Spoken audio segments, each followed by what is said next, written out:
Hi Leo, welcome. And this is your reading. Be open-minded po, hindi po halos lahat makaresonate.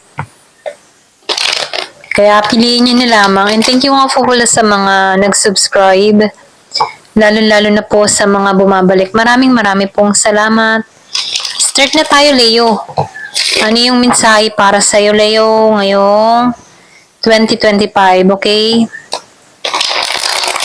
So pray nyo kapag maganda yung lumabas kasi wala namang imposible sa dasal. Pray lang talaga. Ayan.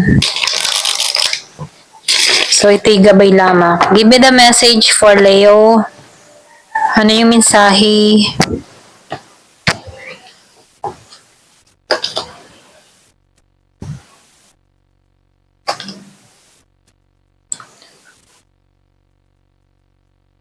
So, nafe-feel ko dito yung iba sa inyo, no? Meron kang gagawing pagbabago dito. So, nafe-feel ko dito yung iba sa inyo, merong parating, okay? Bagong connection. So, yung iba naman sa inyo, meron kang nire-release. And then, yung iba naman sa inyo, nakikitaan ko dito nakatuon sa kanyang finance, ganyan, sa paglago. So, nafe-feel ko dito na meron ditong paglago, lalo-lalo na kung may business ka, no? Meron ditong paglago akong nakikita. So, nagiging kang maingat sa paghawak mo or pwede rin magaling kang humawak ng pera, okay? Kung mag-organize ka sa lahat, grounded ka din, maingat ka, hindi ka basta-basta nagtitiwala. Nakikitaan ko din yung pag-iingat mo sa sarili mo, okay?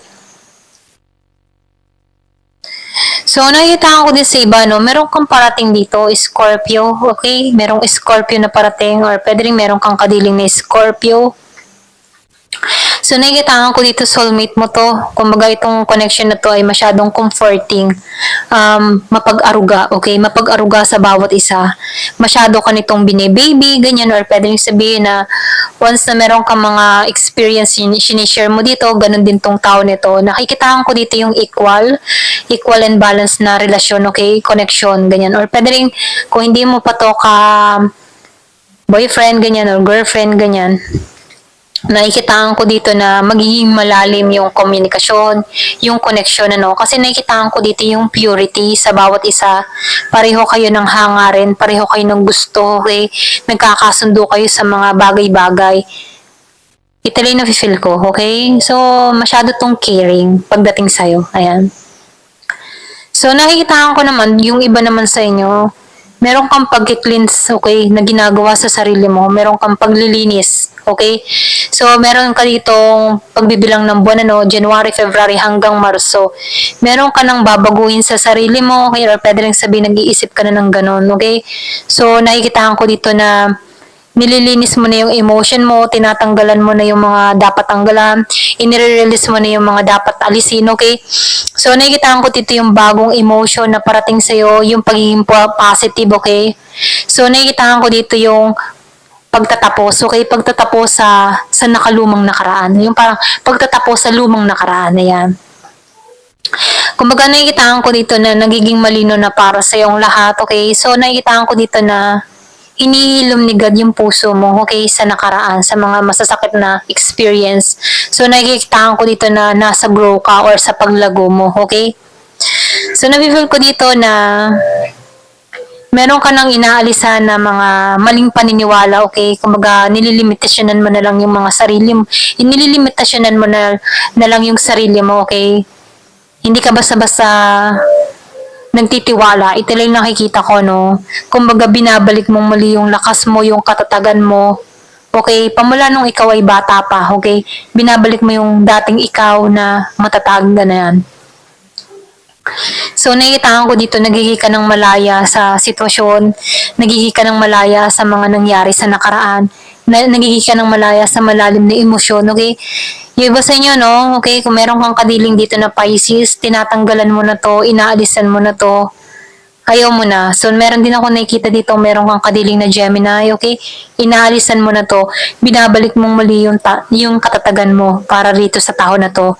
So, kumbaga, may pagpapasya ka ng ginagawa, nagiging ng malinaw sa iyong lahat, ganyan. So, marami kang natutunan sa nakaraan mo, okay? Kumbaga, nakikitaan ko dito na nagiging ka ng matalino, okay? So, nakikitaan ko rin dito, hindi ka na yung bang tipong hindi ka napapatol sa walang kakwenta-kwentang bagay, ganyan. Kahit may mga masasamang balita, hindi mo na to pinagtutuunan ng pansin. Kumbaga, nakikitaan ko dito yung pagprotekta mo sa sarili mo, okay? Kasi nakikitaan ko dito, no, yung iba sa inyo naranasan mo dito na ikaw lang yung nagmahal or pwede rin sabihin ganun ka napuntang connection, ano, one-sided love, ikaw lang ng ikaw, okay? So, nakikitaan ko dito, binabawian mo na yung sarili mo. Kumbaga, yung pagmamahal mo na ibinigay mo dito sa tao na to, okay, kung meron kang kadiling na Taurus, yung iba sa inyo, binabawi mo na, ibinubuhos mo na lang sa sarili mo, okay, sa sarili mong paglago. Kumbaga, nakikitaan ko dito na binibigyan mo na ng, yung parang tipo na, imbes na ibigay mo din dito sa tao mo, okay? Kung meron kang kadiling na Taurus, ibinubuhos mo na sa sarili mo, okay? Kumbaga nakikitaan ko rin dito, grounded ka, iniingatan mo na yung sarili mo. Puro ka sa sarili mo na lang, ano, ganito lang nakikita ko, masyado mong pinofokusan yung sarili mo, okay? At maganda yun, ano, kasi nilalet go mo na yung mga masasakit na experience mo na nakaraan mo, handa ka na sa mga pagbabago. So, nakikitaan ko dito, ikaw yung mangunguna para sa sarili mo, ikaw yung magpapasya, okay? Walang makakadlang sa'yo, okay, sa pagkamit mo ng mga pangarap mo. So, nakikitaan ko dito na yung iba sa inyo, magbabalik ka muli, okay? Magbabalik ka sa pagta-travel, okay? Kung nasa Pinas ka dito, meron akong nakikita dito ang pagbabalik ibang bansa, ganyan, or pwede rin sabihin, nagbabalak ka mag-travel, okay? Kumbaga tinatanggalan mo na yung mga masakit experience. Yung iba sa inyo, may balak mag-travel or may balak mag-abroad, okay? Kumbaga, mas pipiliin mo muna mga ibang bansa kasi medyo mabagal ang paghihiling mo dito. So, nakikitaan ko dito na gusto mong lumayo, okay? Yung iba sa inyo, no, kung meron kang kadiling na Aquarius, gusto mo nang lumayo, gusto mo nang alisan to, gusto mong ibangon mong muli yung sarili mo, ganon, okay? Kumbaga, nahirapan ka dito, pero mas pinili mong umiwas na lamang, okay? Ganyan.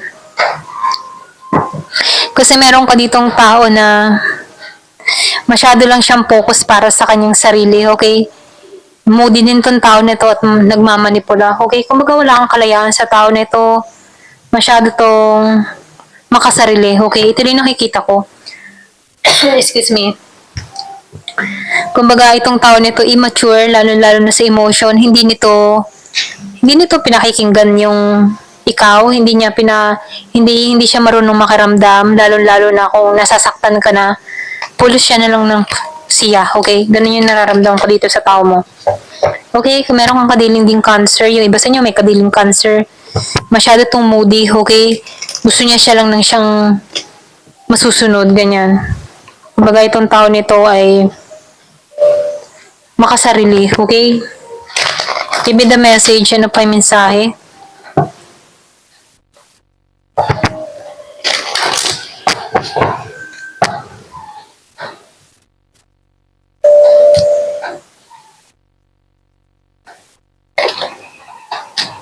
So, be patient, ano, kasi yung iba sa inyo naging impatient, meron kang gustong mangyari, meron kang yung parang meron kang isinagawa, meron kang ginawang proyekto, gusto mo makikita agad yung resulta, ganyan. So, sinasabihan ko dito, be patient, meron kanya-kanyang oras kung paano tayo lalago, okay? So, be patient. Ang kailangan mo lang dito ay magtiwala at manalangin na yan, manalig, okay? Kaya sinasabihan ka dito, patient is the key para magtagumpay. So, sinasabihan ka dito, no, huwag kang susuko, okay? So, meron dito nagpapahiwatig na malaking gantimpala na naghihintay sa'yo or tagumpay na naghihintay sa'yo, no? So, meron ditong parating na transformation. Huwag kang mag-alinlangan sa sarili mo, okay? Kaya mo yung mga pagsubok na kinaharap mo kasi nakikita ko dito magbubukas yung oportunidad para sa'yo. Meron ditong message na parating, meron tawag, okay? Yung iba sa inyo, meron kang iniintay na tawag or pwede rin sabihin meron kang iniintay, okay? Ayan, so meron ditong parating, meron ditong sorpresa na naghihintay sa'yo, may happiness na naghihintay sa'yo dito, okay? So ito na yung time para i-release mo yung nakaraan. Tapusin mo na yung mga masasakit na experience, okay? Ito na yung time para i-let go mo na to at palayain yung sarili mo sa nakaraan, okay? Kasi meron dito liwanag na naghihintay, okay? Or pwede rin sabihin tagumpay. Or pwede rin sinasabihan ka dito, ito na yung oras na malalampasan mo na ang lahat. Tapos na itong mga masasakit na experience at maganda na yung naghihintay sa'yo, okay? So, kailangan mo lang ditong iwasan yung nagpapagulo sa buhay mo, okay? So, hanapin mo yung kapayapaan mo. Ito lang yung mensahe, ano? So, meron ako nakikita ditong balita dun sa iba. Pwedeng meron ditong parating na balita sa'yo. O meron kang iniintay na balita dito, okay? Yung iba sa inyo, no, hindi halos lahat kung meron kang iniintay na balita sa dokumento, tawag, or pwede rin sabihin na meron ka lang iniintay, okay, na resulta. Okay, kung meron kang apply, nag-intay ka ng tawag dito, okay, okay, ito na feel ko. So, meron kang tapang tulad ng isang leon. Ito lang nakikita ko, no, matatag ka. So, nakikita ko dito na hindi ka takot sumugal, okay? Hindi ka takot na makipagsapalaran. Ito rin na-feel ko. So, nakikita ko dito yung tower, ano. Meron ditong pundasyon or pwede rin sabihin matibay na pundasyon or pwede rin sabihin ikaw, meron kang tibay na pundasyon para sa sarili mo. Kahit may mga pagsubok kang kinaharap, kaya mo yung sarili mo. Kaya mong malampasan to. So, na-feel ko dito yung pagnanais mo, okay, sa pagbabago, ganyan. Yung iba sa inyo meron ditong bahay or pwede nyo sabihin humihiling ka ng bahay. Humihiling ka na magkabahay. So, meron ditong 46, okay? Pwede makamit mo to sa 46 years old or pwede rin sabihin 46 ka nung nagkabahay ka, okay? So, nakikita ko dito may magkakabahay. Yung iba sa inyo, no?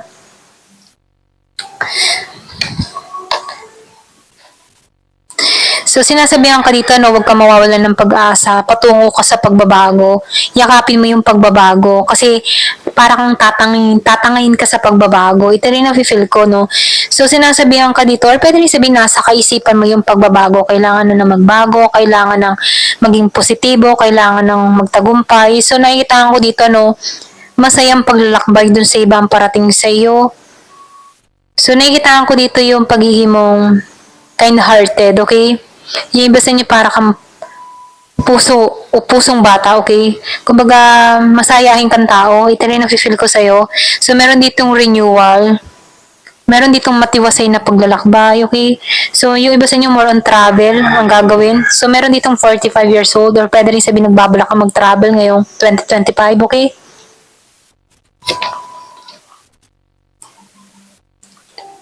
So, meron ako nakikita ditong ma-attract ang tao. Meron ditong patungo sa'yo.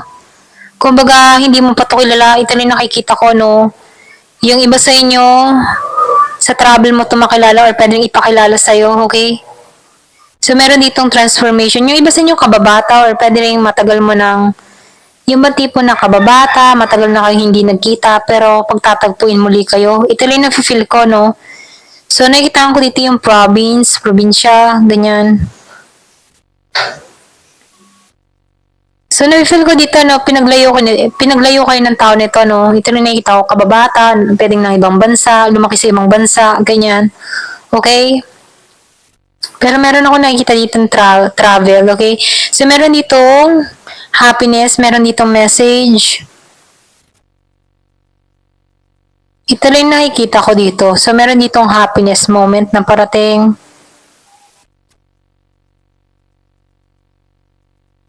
So, nakikita ko dito na meron kang talento, okay? Parang, yung ba tipo na meron kang talento na ilalabas mo, okay? Pwede meron kang gagawin sa social media, yung iba sa inyo, no? Napapatok, okay? Yung iba naman sa inyo, nakikita ko dito na na-accept mo ng lahat, okay? Lahat ng mga experience, mga nangyari sa'yo, okay? Tinanggap mo na lamang to at sumabay ka na lang sa agos. Ito lang nakikita ko. Kahit may mga problema kang kinakaharap, hindi mo na to pinagtutuunan ng pansin. Dinededma mo na lamang to. Ganun yung energy mo. Kumbaga nakatuon ka pa rin dito sa pagbabago. Yung bang tipo na patungo ka sa abundance ng pagbabago. Ganun. Kumbaga kahit mahirap, tumungo ka dito sa sa maganda. Okay? Ito na yung nakikita ko sa'yo. Diba nga kahit may mga agos, unos ng buhay or unos kang naranasan before, tinanggap mo na lamang to, okay? Kumbaga hindi ka nakikipag-deal sa mga, bang hindi mo na lang to siya iniisip. Ganun yung energy mo, no? Ayaw mong magulo yung kapayapaan mo. Ito na yung nakikita ko sa'yo. Patuloy ka lang. Okay? Kahit mahirap, patuloy ka lang. Ganun. Hindi ka nawawalan ng pag-asa. Kumbaga yung madilim na lugar, nagiging makinang para sa'yo. Okay? Once na pumasok ka, ganun yung energy mo, no? Halimbawa, sa madilim na lugar, hindi ka matitinag, hindi ka natatakot sa kakaharapin mo or sa naghihintay sa'yo kasi hindi ka nawawalan ng pag-asa. Alam mong protektado ka. Ganun ano. Ganun yung energy mo, no? So, ito rin na-feel ko. Meron 49 years old. Ayan. Hanggang dito na lamang po. 45, 46, ano. Meron ding 18 and 49. Ayan. Hanggang dito na lamang po. Thank you for watching. Love and peace.